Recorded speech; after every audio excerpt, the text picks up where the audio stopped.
So you've been practicing your major scales for a while. You have them down in all 12 keys. Now what do we do? Well, I'm a big fan of taking basic information and flipping it into a more challenging exercise that requires you to think a little bit more like a jazz musician, like the way you would have to think when you're improvising. So today we're going to talk about how to take major scales and turn them into a handful of exercises that are going to do just that for you. So the only requirement to start working on this stuff is that you truly know all 12 of your major scales and can play them basically without thinking. Only then are you ready for the things that I'm about to show you. So we all know that playing over maybe a fast set of chord changes that moves through a whole bunch of different keys, has unexpected modulations, things that happen, requires a certain way of thinking. Well, we can mimic this way of thinking by just practicing our major scales in a bunch of orders, but not pausing in between the keys and allowing ourselves to get ready and prepare for that next key. Because a lot of times when we're improvising, we can't do that. We can't stop and think. We have to just do. So while you'll probably never play these major scales in these orders directly in your solos, it's more of a way of thinking than it is a direct translation. Okay, let's come up with some ways. So the first way would be to practice your major scales in half steps, alternating between ascending and descending. So let's say we started with a D major scale. We would go up the D major scale, go up a half step to E flat, and come down the E flat major scale. And then we would continue that pattern all the way up until we reached D again. So D up, E flat down, E up, F down, F sharp up, G down, so on and so forth. Sounds like this.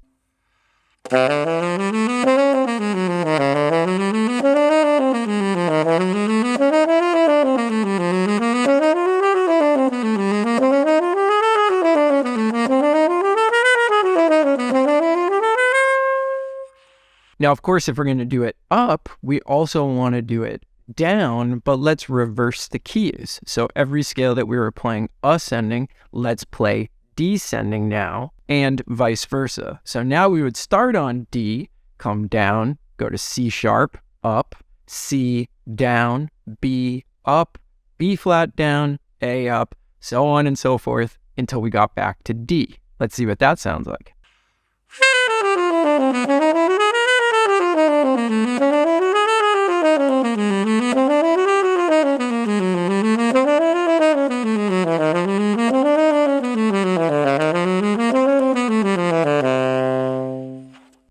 Now, I just explained that in 30 seconds and demonstrated for you, but this may take you a couple of weeks or a couple of months to work on.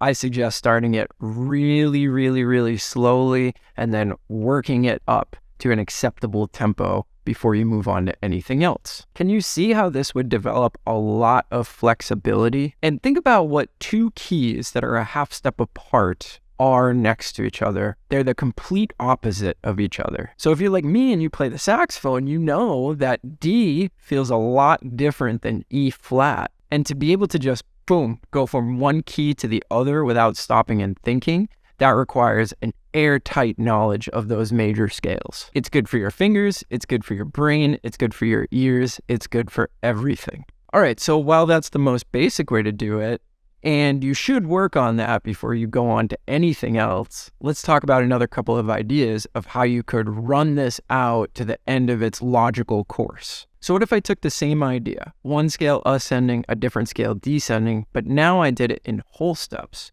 So now instead of D, E flat, E, F, we're going to go D, E, F sharp, A flat, B flat, C, until we get back to D. That would be even more challenging, wouldn't it? Let's check out what that sounds like.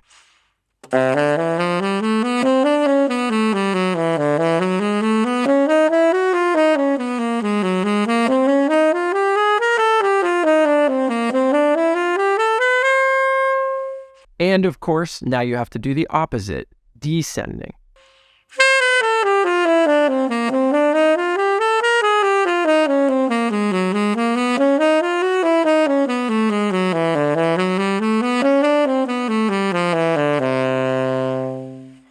Now, of course, when you're working on these whole steps, you're only going to get 6 keys at a time. If you start on D and end on D, you're only going to get 6 out of the 12 keys. So then you would have to go back and you would have to practice it starting on E flat to get the other 6 keys.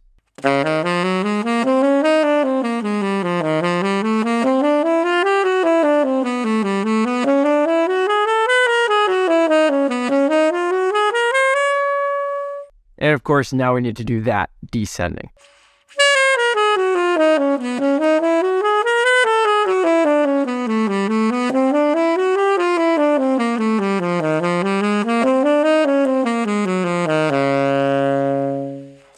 All right, have you noticed our interval is getting wider? We just did whole steps. Now let's go to minor thirds. This is going to give us 4 keys before we get back where we started.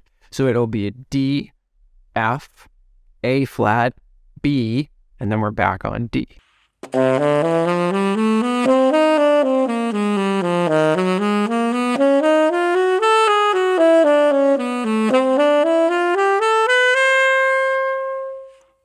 Now, of course, when we do that, we need to do 3 sets of them to get all 12 keys involved. 1 set on D, 1 set on E flat, and 1 set on E. Okay, well, we just did minor thirds. Let's do major thirds. So now we would do D, F sharp, A sharp, D.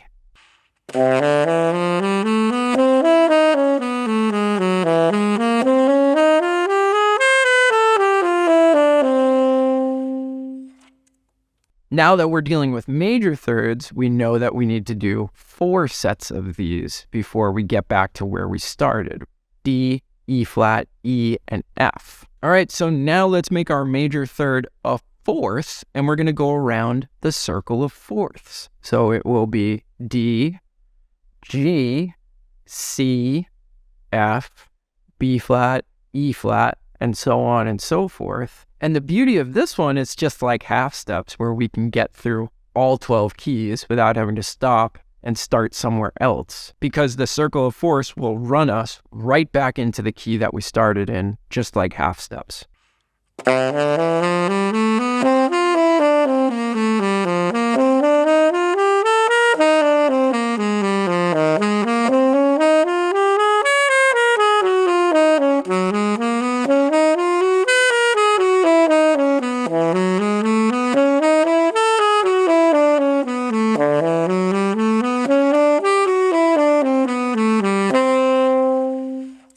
So I just gave you a lot of information and probably, honestly, a couple of years of work. But the good news is that if you can get the half steps under your belt and do that really well, the process does speed up a little bit when you start to move to those other orders, because your brain is working in the way that makes these exercises successful. So if you have this incredible knowledge of your major scales, but you're kind of looking for what to do with it, the next step, the next more challenging thing, consider this exercise. I worked on it for a long time, and it really, really helped my nimbleness and flexibility and my ability to change keys on the fly and play keys that are opposites from each other. And once I started getting through a bunch of the different orders, it really opened up my playing and my ability to think on the fly a lot. So let me know what you think. Have you worked on something like this in the past? Is this something that you would like to do in the future? I really think you'll see a lot of benefits from it. If this was helpful to you, please consider liking this video and subscribing to the channel.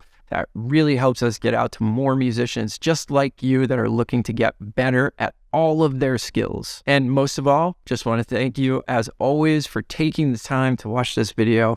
I hope it was helpful, gave you some new things to think about, and ultimately leads to you being a better player. See you on the next video. Bye, everyone.